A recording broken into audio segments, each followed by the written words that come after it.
Okay, so this video is to show how we make highlight clips using the interactive player and the AI player in order to make them downloadable, especially when there's two games on one field and the AI has picked up the near field and ignores the far field or sometimes gets confused between the two fields. Okay, so you need to log into the VO website, which is app.vo.co. This is the one where you can see your recordings. There is a generic sort of front-facing website, which is probably www.vos.co, but this is the app bit. And then you have to put the email I give you and the password that I give you in to access the admin part, so you can do this. So I'm going to log in,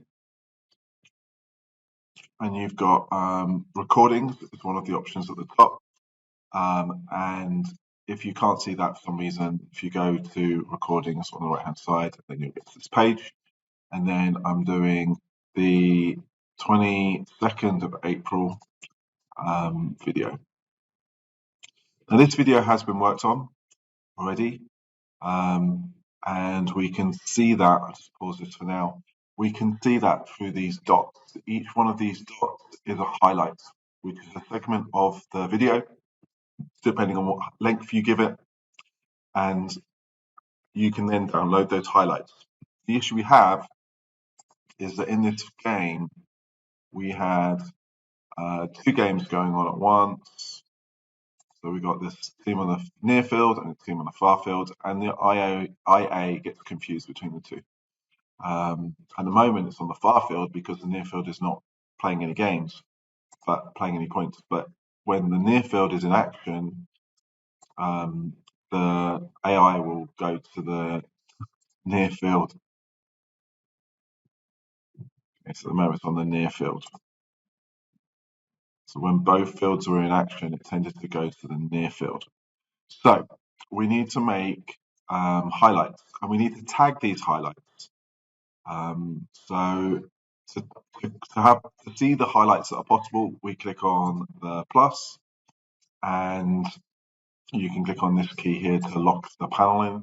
And then we've got some which are generic, which was set up for us, like attack, corner, defense, the football ones. And then we can create our own ones. So we created one called Farfield Hong Kong A versus the Flash, Farfield Hong Kong B versus the Flash, and then there's another one, Near Field Hong Kong A versus Hong Show. And you can create new tags. I'm just going to quickly create the one that's missing, which is Near Field Hong Kong B versus Shenzhen Storm, and then create tag. And now we've got the 4 tags that we need. So you don't have to create them again. Once they're created, they sit there and you can use them. So we want to create a highlight at the moment, but we need to go to the right place in the video.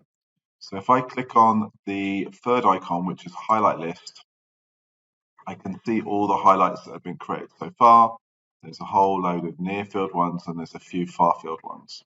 So we're up to 52 highlights at the moment.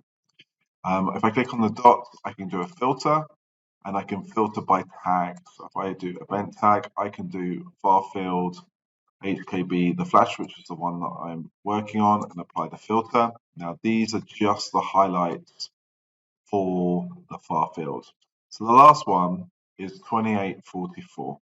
You also see there's a symbol here, 4 arrows pointing in different directions, a bit like a compass, called directed highlight. This shows that this was made not using the AI footage. It was made using the raw footage, which is what we have to do when we're trying to basically fix what the AI didn't manage to do. So I'm going to go to 2844, which is this last dot, and I can watch the highlight just to see where I'm up to. So at the moment, this is the highlight.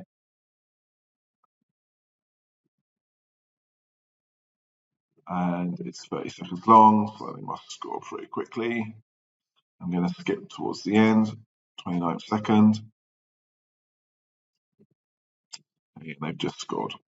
And then when it finishes a highlight, it goes back to the main player at that point. So this is now at the end of that last highlight. Down at the moment, this is the AI mode. This button here takes you to the interactive player, and you can turn the AI mode off and go to the raw footage. So I'm going to do that. So I'm going to find where the next highlight is going to start. In fact, what happens on this point is that Tom reaches the line and calls timeout. So I'm not going to start the highlight now.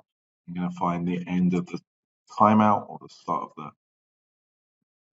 next possession. So this is the timeout. Okay, so this is now close to the start of my next highlight. So I'm going to click the plus.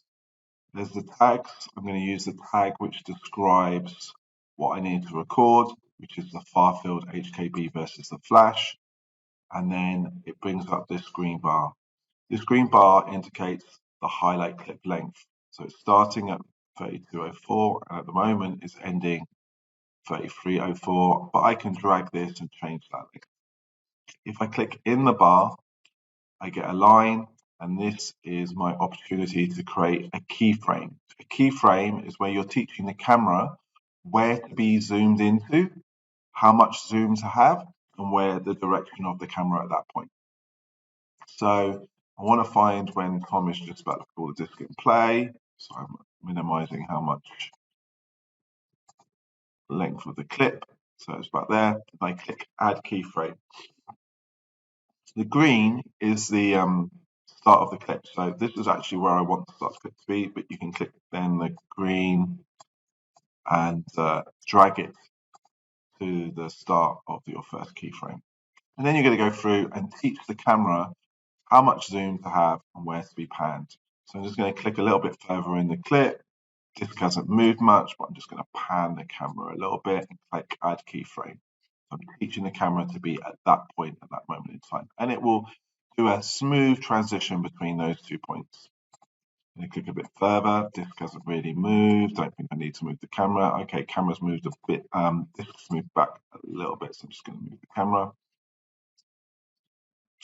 You click through, it's gone to the side a bit more, it went backwards again, so I'm just going to click move it back and click another keyframe just to make sure I keep the disc in shot. Move it back a little bit more here. And try to keep the downfield players in the picture if you can.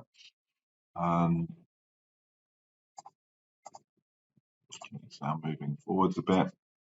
Keep Ryan in the shot because he's part of the play.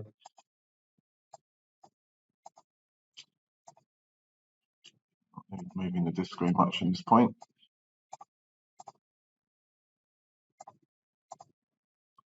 I just went back there, so I need to move my camera.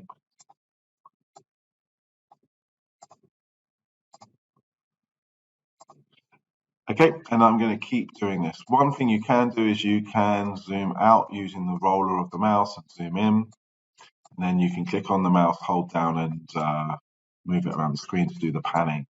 So you can adjust that zoom as well. I haven't done so far because we haven't really moved the disc that much. So I'm going to carry doing this process. I'll do it on fast forward, and then you can see how I end the clip and how I save the clip at the end.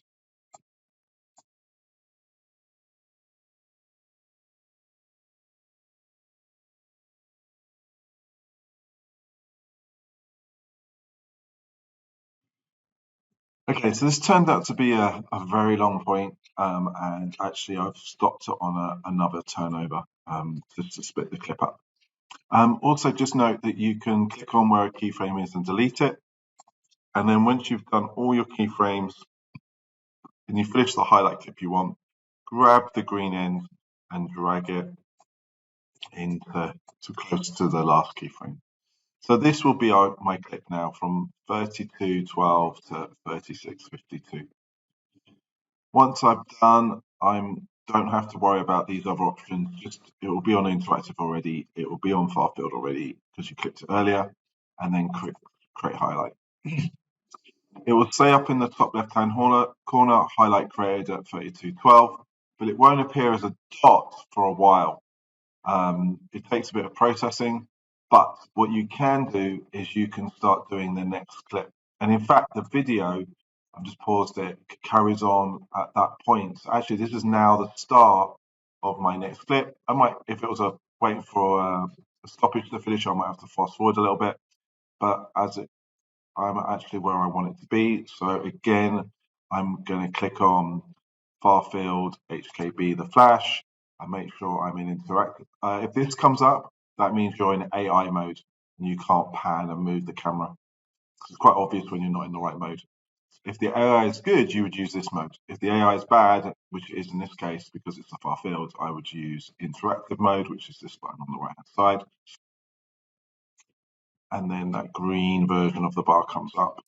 And then I can go and find my starting point again and do the next clip. So I'm not going to do that obviously now. So that's how to create a highlight, and in the end you end up creating a whole list of highlights, and we can download these, stick them into a video editor and YouTube, and then that makes our clips. Hope that helps.